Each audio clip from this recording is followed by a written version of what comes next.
The knock came just as I was settling into the kind of Saturday morning that deserved peace.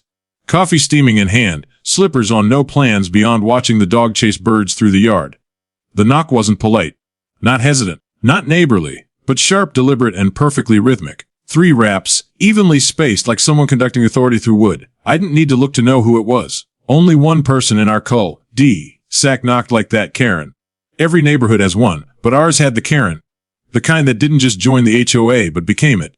She turned her sleepy street into her personal fiefdom, complete with laminated rule sheets, unsolicited yard inspections, and a Facebook group she moderated like it was a national security forum. I set my mug down, sighed, and through the peephole, I saw the pastel uniform of suburban power, pressed beige slacks, a pink cardigan, pearls. Even from behind glass, her expression carried the kind of smile that wasn't made for friendliness. It was crafted for superiority. Next to her stood a man I didn't recognize, mid-40s, uncomfortable in a blazer that looked like it came from a thrift store clearance bin. He clutched a clipboard like it was a weapon. I cracked the door halfway. "Morning, Karen," I said, already regretting up early.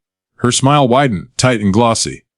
"Good morning, John. I'm afraid this isn't a social call." She turned slightly, gesturing toward the man beside her. "This is Mr. Latham, our new HO compliance officer." Mr. Latham nodded, though his eyes never quite met mine. He gave a small wave that could have been mistaken for a nervous twitch. Karen continued, "We've had several complaints from other residents. Quite a few, actually, about the new fence you put up. Well." She pursed her lips in dramatic pause. I blinked slowly. "Non-compliant," I repeated.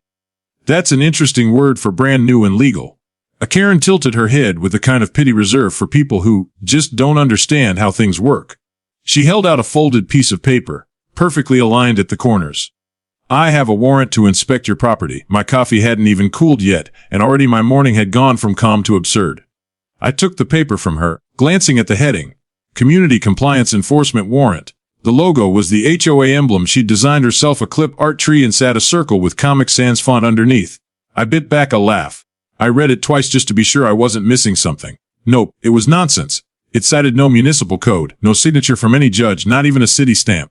Just Karen's name, a date, and a paragraph about aesthetic integrity violations and subdivision boundaries. "This isn't a warrant," I said flatly. "It's a Word document." Karen's smile twitched but held. "It's authorized by the Homeowners Association, which means it carries legal standing." I raised an eyebrow. "Exactly, Fantasyland." Her eyes narrowed. "John, I'd appreciate if you took this seriously. The HOA has rules for a reason. Your fence, gray composite, 6 feet high, with a modern panel design, violates the approved community aesthetic." I repeated, leaning against the doorframe. "You mean the one from 1998 that says fences should be white picket and visibly cheerful? It's about maintaining property values," she said briskly, as if reciting from scripture. "We can't have one home standing out like a sore thumb." "People talk," I asked. "Or just you?" That one landed. Her lips pressed together. The man with the clipboard shifted uneasily. I turned my attention to him. "You really with the HOA, or are you just here for moral support?" He cleared his throat. "Karen said there was a compliance issue, so you're a volunteer?" I said. "Not an officer of any kind." Karen cut in sharply. "Mr. Latham is assisting with documentation. Now please step aside so we can complete the inspection." "Inspection? You mean trespassing?" "It's not trespassing," she said quickly. "Fits our right under the HO charter to verify compliance." I folded my arms. "Karen, the HO doesn't get to override property law. You can't walk into someone's yard because you don't like their fence." "Actually," she began, voice tightening, "the charter explicitly states that we have access to all member properties for the purpose of ensuring compliance with community standards." I took a slow breath, then smirked. "Karen, that charter isn't law. It's a glorified pamphlet. You can't show up at someone's door waving paper and call it a warrant. That's impersonating authority." Her nostrils flared. "You can't talk to me like that. I'm the president of this HOA, and I'm a homeowner," I said evenly, "which means I pay the property taxes and I decide who steps onto my lawn. So unless that piece of paper has a judge's signature on it, this conversation is over." There was a long taut silence. Her fingers twitched at her side. Mr. Latham's eyes darted between us like a spectator at a tennis match. Somewhere behind her, a dog barked as if to punctuate the standoff. Karen's voice came out low and controlled, the kind of tone people use when they think they're intimidating. "If you refuse inspection, you'll be fined." "For what violation?" I asked. "For obstruction." I couldn't help it. I laughed.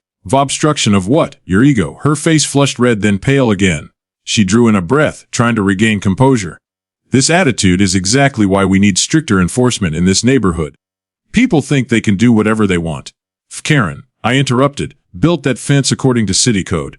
It's been approved by zoning. I've got the permit right inside if you'd like to see an actual legal document. Stopped her cold. She hesitated way someone does when they realize they've wandered out of their depth, but refused to admit it. Mr. Latham cleared his throat again, clearly wishing he were anywhere else. Well, she said finally, I'll still need to document this refusal. The board will be informed. Be my guest, I said, smiling. But if you or your clipboard sidekick step past my gate, I'll have you documented. By the police. Karen's mouth opened, then closed. For a moment she just stood there, caught between outrage and uncertainty. Her hand twitched toward the paper I still held, as if she wanted to snatch it back but didn't dare. I looked down at the so-called warrant again. Her carefully typed justification for control, the fake authority of someone desperate to feel powerful. I folded it once, twice, then held it up between us. This, I said quietly, means nothing. Her jaw tightened, but she said nothing. The man beside her shifted, his clipboard slipping slightly under his arm. I could see the first crack in her armor. That flicker of doubt, that realization that maybe she'd pushed too far this time. I could have stopped there, but I didn't. I tore the paper in half. Her gasp was small but sharp, like air escaping a balloon. Tiny shreds fluttered to the porch floor. I didn't take my eyes off her. Not for a Satan. Karen straightened, trying to recover the upper hand. You'll regret this, she said. The HO doesn't forget. Neither do I said softly. Now get off my property. She stood still for a heartbeat longer, eyes hard, then turned on her heel and marched toward the curb. Mr. Latham trailed behind her, clutching his clipboard like a life raft. I watched them go. The fragments of her paper still drifting around my feet, the sound of my coffee pot beeping faintly behind me. My Saturday peace was ruined, but somehow, it felt worth it. I could feel the tension like static in the air. Karen stood frozen on my porch, her head as if she were about to lead a parade instead of being called out for nonsense. Her mouth opened and closed, opening again, as if rehearsing some kind of speech that would restore her authority. She clutched the clipboard of hers with all the desperation of someone holding onto a life raft in a storm she didn't know how to navigate. The warrant, in my hand, felt heavier than it should have, not because of the paper, but because of the absurdity it represented. I stared at it for a moment, letting the gravity of the situation settle. This was the pinnacle of entitlement. Someone showing up at your home with paper and a smile, demanding obedience because they decided so. And yet I felt amused. And in amusement, I found power. Slowly, deliberately, I tore the paper in half. Karen's eyes widened. Her jaw twitched. She took a step forward, as if to snatch it from me, but stopped when our eyes locked. I tore it in half again, then in quarters, each rip a small punctuation mark puncturing the illusion of authority she'd carried onto my porch. No. You can't do that. She shrieked, her voice high and sharp, a violin string about to snap. That's official documentation. I crumpled the last piece of the Fox warrant between my fingers and let it fall to the ground like confetti. The breeze caught some of it, lifting tiny fragments into the air, swirling around her like a physical representation of her crumbling ego. Official documentation, I said, my voice low, calm, almost conversational. Karen, this is printer paper. You printed this yourself. It has no legal authority. None. Zip, she blinked rapidly, a deer caught in headlights. Her perfect hair, the pearls, the carefully pressed slacks. All of it seemed suddenly incongruous with the hysteria building in her face. Mr. Latham shuffled behind her, his eyes darting toward the street as if he could vanish into the asphalt. You'll regret this. Karen's voice quivered despite her effort to sound threatening. Has no jurisdiction inside my property. I cut in, stepping closer, my shadow stretching across the porch toward her. I have the city permit for this fence. I have proof. I have documentation that actually matters. You have paper you printed at home, trying to make me scared with words that mean nothing. She flinched. I could see the fight draining out of her. The fire she came with, the smug certainty that her entitlement equaled power, was gone, replaced by something raw and uncertain. The clipboard guy swallowed audibly behind her, clearly wishing he were anywhere else. I'll call the board. She stammered, trying to find a new weapon. They'll hear about this. I chuckled. Call them. Show them the ripped up scraps. Explain that you stormed someone's property waving homemade warrants. Let's see if they side with reality or your ego. Karen's lips pressed into a thin line. She opened her mouth again, probably rehearsing some line about fines, citations, and bylaws, but no words came out. The momentum had shifted completely. She looked small now, not because she'd shrunk, but because the illusion she carried had been exposed for what it was. I knelt down and brushed a few bits of paper off the porch with my hand, letting them drift to the edge where the grass would swallow them. The gesture was casual, almost tender, but it was also a final act of ownership. This is my space. This is my reality. And she is no longer a threat in it. Karen's shoulders sagged. I noticed the tension in her neck, the twitch in her jaw, almost imperceptible wobble in her stance. She was folding, mentally, emotionally, socially. Entitlement has its power only when it's unchecked. I had checked it, publicly and irreversibly. Mr. Latham cleared his throat again, a nervous sound that seemed to echo across the quiet street. Karen shot him a look, sharp, desperate, pleading. But he just shrugged, stepping back like a man who knows he's rules and someone else's sanity. You can't just... Karen began again, but her voice lacked conviction. The words sounded small, feeble, almost comical. I wanted to say something, but I didn't need to. The silence spoke for me. It said, you are out of your depth, and you know it. Her face turned a shade of red that was entirely different from the careful blush of makeup. This was pure human frustration, the kind that comes when someone realizes the universe is not bending to their will. I imagined her recounting this moment later in her head, still refusing to admit the humiliation, still calling it strategic discomfort. But I knew the truth. She had been dismantled with paper and patience. Finally, she turned, heels clicking on the concrete, and strode back toward her car with all the fury of a dethroned monarch. Mr. Latham followed, his clipboard swinging uselessly at his side. The SUV door slammed, engine roared, and the sound carried down the cul-de-sac like a defeated drumbeat.